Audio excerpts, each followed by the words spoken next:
Artoria has undergone a lot of changes since she was first released, but has it been enough to move her into top tier territory? Hello everyone, Saber of G&A Reviews here with a Servant Spotlight update for the OG Boomer waifu, Artoria.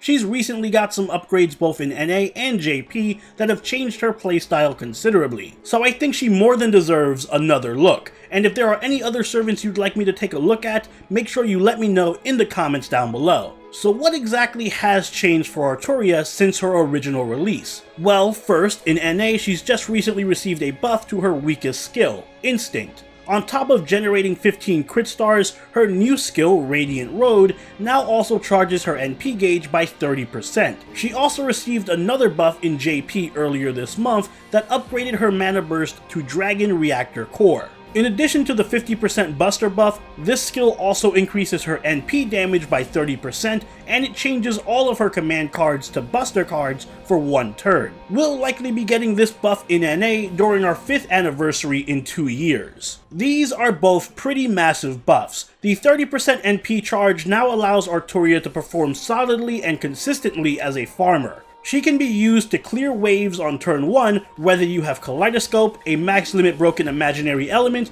or even a free-to-play CE like Aerial Drive, provided that you have the Mages Association Mystic Code. Never underestimate the power of a simple 30% NP charge. It gives Artoria tremendous flexibility for farming a variety of enemies with very little investment. It's perfect for newer players who may not have as many resources. But her second skill buff is arguably just as impactful as her first. The upgrade to Mana Burst now almost guarantees easy Buster Brave Chains with Artoria by changing all of her cards to Buster cards. So as long as you have 2 Artoria cards in your hand and her NP is charged, she can unleash a devastating amount of damage in a single turn on a consistent basis. Of course, this means that she can cut through even the most meaty of enemy waves. But she can also deal high damage against single targets from the follow-up Buster attacks. And a lot of people will focus on how she can now change her cards to Buster cards because that's pretty cool and flashy, but the buff to her NP damage that the skill also gives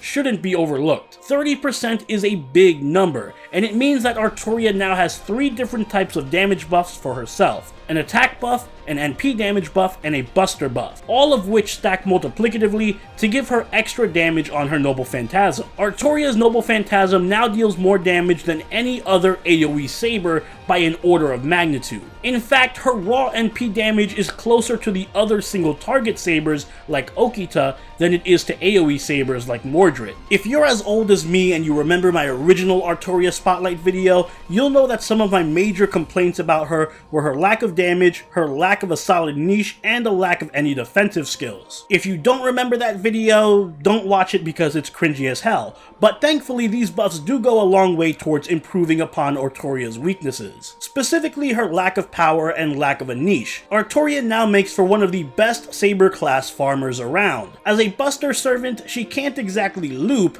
but as I mentioned earlier, her NP charge is strong and has a short cooldown. Her NP gain is also pretty decent, and her overcharge refunds her a small bit of NP charge. So getting 2 Noble Phantasms out of Artoria in a short fight isn't too difficult. She also makes up for her lack of Noble Phantasm spam by the sheer amount of damage that she can push out, which helps her clear any size of enemy wave. And despite being AoE, Artoria can even function well as a boss killer due to the power and variety of her buffs, and her short cooldowns, so there isn't much time between big bursts of damage. Artoria is much more of an offensive powerhouse thanks to these buffs, and she retains the advantage of being flexible in many team comps. Unfortunately though, she hasn't received any buffs to her defense or utility, so she can still feel fragile despite her high HP, and she doesn't have any utility that would help her for more challenging content like an NP drain or an NP seal. When it comes to craft essences for Artoria, I recommend going with anything that can help buff her Buster or NP damage,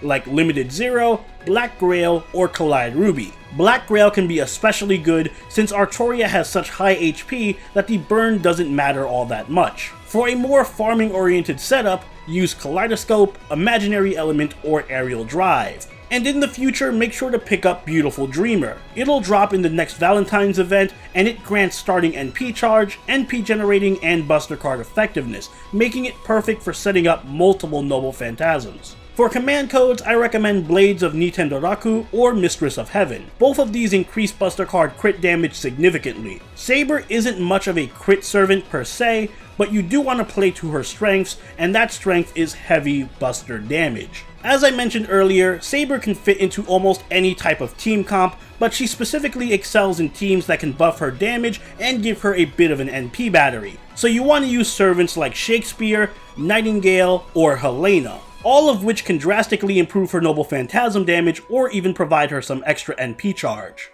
Overall, Saber's buffs have been significant in improving her gameplay. She now has a reliable niche as a farmer thanks to her NP charge, but she's also capable of good DPS and high burst damage from Dragon Reactor Core. Her short cooldowns make her overall damage very consistent, and she has very few weaknesses. I do think that she'd be better served if she received some kind of defensive buff or some kind of extra piece of utility that can help her out in late game fights and challenge quests, but nevertheless, she now has more than enough firepower to take on anything that the game can throw at her, and she's flexible enough to fit a good variety of roles, ensuring that she almost always has a place on your team. So Artoria gets her score upgraded to an A-. I would definitely consider her a top tier 5-star. In my opinion, she is the best of the AoE Sabers, which, as a Mordred stan, hurts me to say. And those are my thoughts on Artoria's buffs, but what do you think? Let me know in the comments down below, and also let me know who you'd like me to cover next in this series of Spotlight reevaluations. And if you haven't already, do follow us over on Twitter, chill with us on Twitch, and join the party on our Discord, all linked in the description down below. Until next time, this is Sober Oni, signing out. Later.